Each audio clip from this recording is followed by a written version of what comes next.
Salut, allô, Erli Chikeva, Kimbangu TV. Erlin Chikeva, Kimbangu TV. Bouébézanine, ya sita sika. Ça dit de s'abonner massivement, ba tonton, ba play, ba ser, ba vie, ba noko. Erlin Chikeva, Kimbangu TV. Abonnez-vous, parole de Bolo Yang, l'élément absorbant. Hein?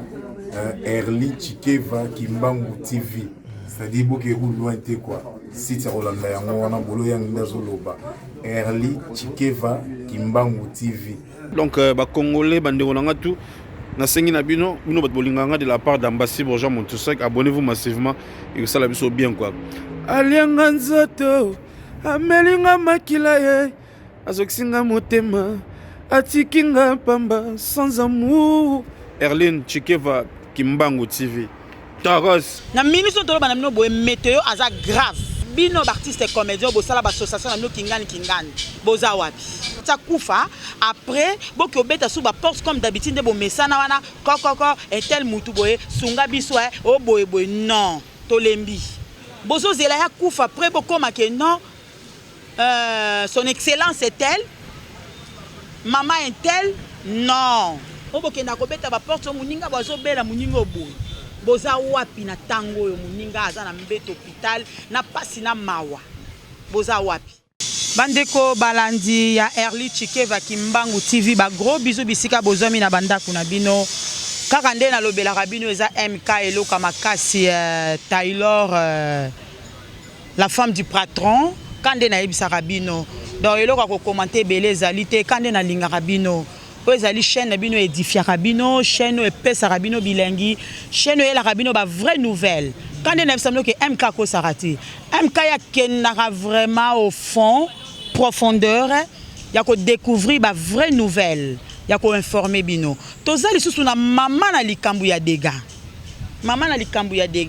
mais na ko kota na bongo te il faut na pesa bae bangayo balelanga na bobolinga ngate na pia bino mboti na nko tala rabino na bosanité maman Ginette Mvoizolo ba gros bisous bisiko zali kande ba ke MK ko bomba katela abso masola makasi ya yango pe na ye nango na bosani susu te gypsy sita motema ya chéri ngayo na kati ya plateau na elibino susu masola ngo lelo za makamba makasi ya dega la patrona Erli Chikeva ba gros bisous bisiko zali mon patron Dodon VIP motema ya la patrona Erli Chikeva ba gros bisous bisike zali po yondo sala kanga MK na zala kitoko ndenge na zabui mon vie talaka yo na lela bino fort lelo za pasipe mawa na koki ko supporter te na koki pe ko vanda te bo comprendre na zali banda do émission na opese la ezali banda bo s'attendre na ba bruit nyoso ndenge za koya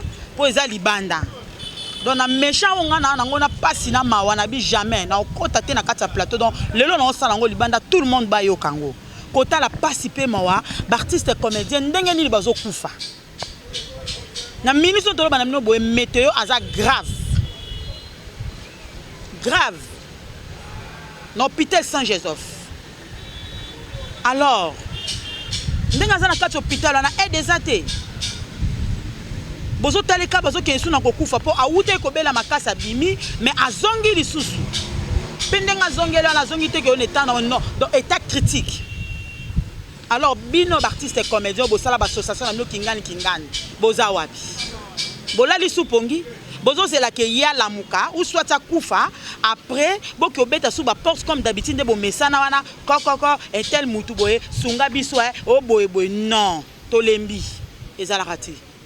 Yango na tant que nga journaliste na bino MK loka makasi na bomba raté na lobaka toujours vérité na kenara vraiment na katiti na source ko zola bino ba info comme il faut yango lo na yo yebisa bino réalité ça donc ndeko na biso mobali météo aza sérieusement malade na hôpital à Saint-Joseph siko bino ba association wana bosala ya ba artiste comédien boza wapi bozo zela kufa après boya le sous boloba que non bo sunga biso bo sala bo c'est le moment boko kende pe le sous place au kenara comme il faut bo beti sous porte que non ba aider ndeko na bino météo ba transférer ata na mboka moko songolo mpakala bozo zela kufa après ba tintane banda oyo lo baba Congo bozo zela ya kufa après bokoma ke non son excellence est telle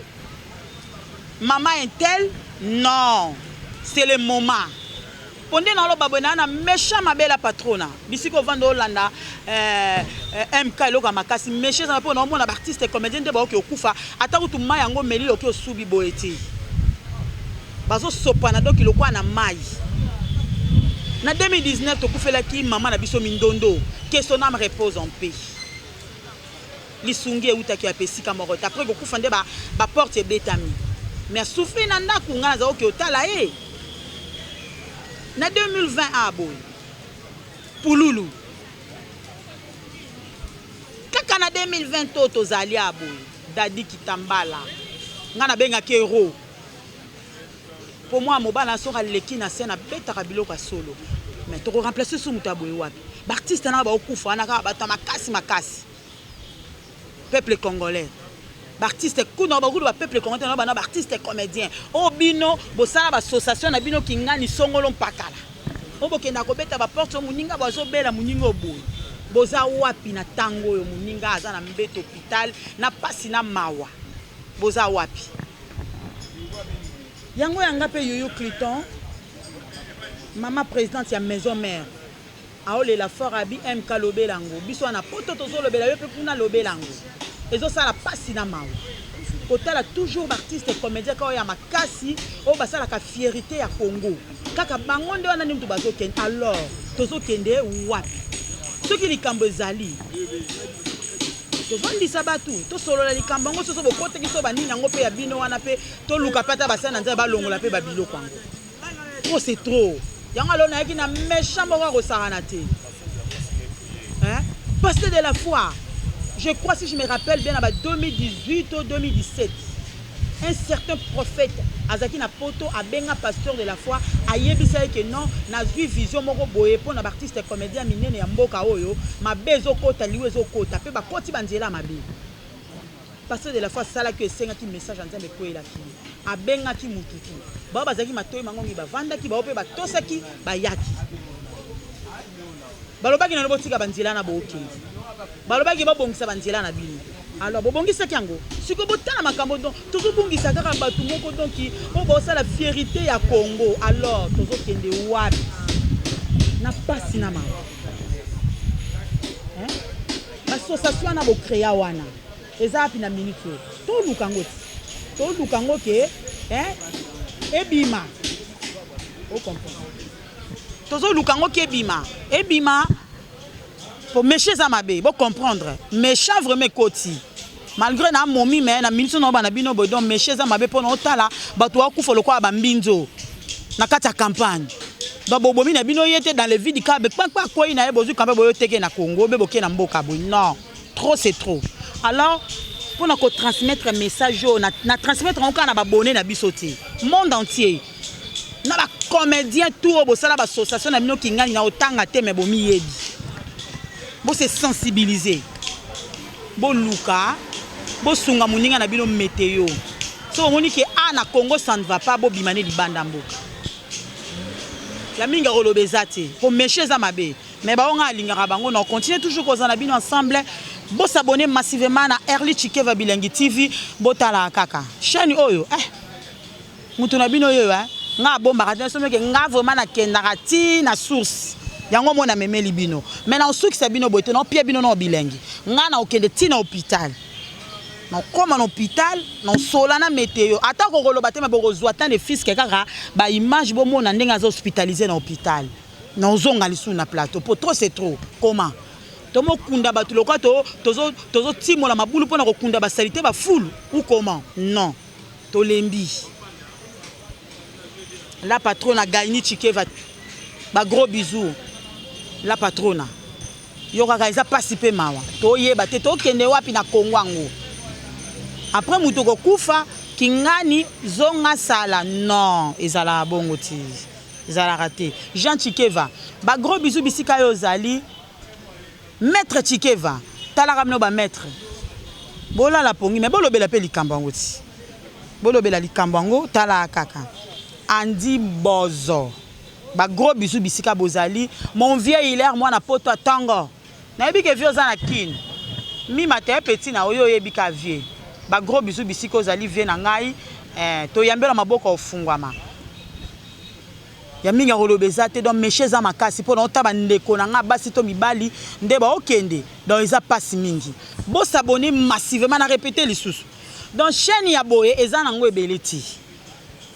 O eza chaîne ya ba pro, donc professionnel, ba professionniste nde baza arabu. Alors ceux qui yo lingi o zappé na yo tant pis. Na yo sabno ka lo mo bo zappé te donc bo s'abonner massivement na Early Chikeva bokozala de suite. Bye. À la prochaine émission dans Ozonga. Bobangati. Dans Ozonga na yo pesa une vraie information. Ah méchant ma bé.